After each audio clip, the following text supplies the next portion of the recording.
ప్రకాశం జిల్లాలోని ఓ కెమికల్ ఫ్యాక్టరీలో భారీ అగ్ని ప్రమాదం జరిగింది. ఫ్యాక్టరీలోని స్టోర్ రూమ్లో ముందుగా మంటలు చెలరేగాయి. తర్వాత ఫ్యాక్టరీ మొత్తం మంటలు వ్యాపించి ఉవ్వెత్తున ఎగిసిపడ్డాయి. మదిబాడు మండలం గుళ్ళాలపల్లి గ్రోత్ సెంటర్లో ఎవర్ హెల్త్ కెమికల్ ఫ్యాక్టరీలో ఈ అగ్ని ప్రమాదం జరిగింది.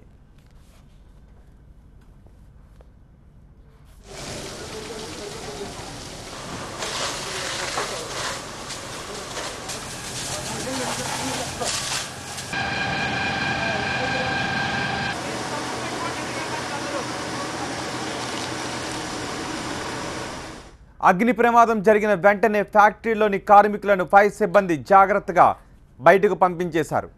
ఆ మంటలు బాయిలర్లు ఇతర కెమికల్ సిలిండర్లకు వ్యాపించకుండా చర్యలు తీసుకున్నారు. ఫ్యాక్టరీలో అగ్ని ప్రమాదం జరిగిన వెంటనే దట్టమైన పొగలు ఉవ్వెత్తున ఎగిసిపడ్డాయి. ముందు జాగ్రత్తగా చుట్టుపక్కల ఫ్యాక్టరీలను మూసివేయించారు పోలీసులు.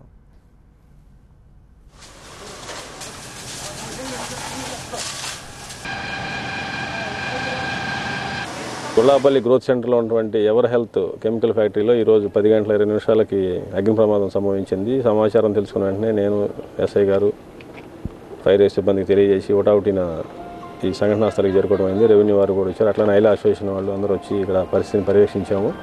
ప్రస్తుతానికైతే మంటల అదుపులోకి వచ్చి ఎటువంటి ప్రాణ నష్టం అయితే జరగలేదని యాజమాన్యం కూడా తెలియజేస్తున్నారు. మేము కూడా పరిశీలిస్తున్నాము. ఇతర విభాగాలలో కూడా వచ్చారు అందరూ. ప్రస్తుతానికైతే పరిస్థితి అదుపులో ఉంది. మంటలు కూడా అదుపులోకి వచ్చినాయి.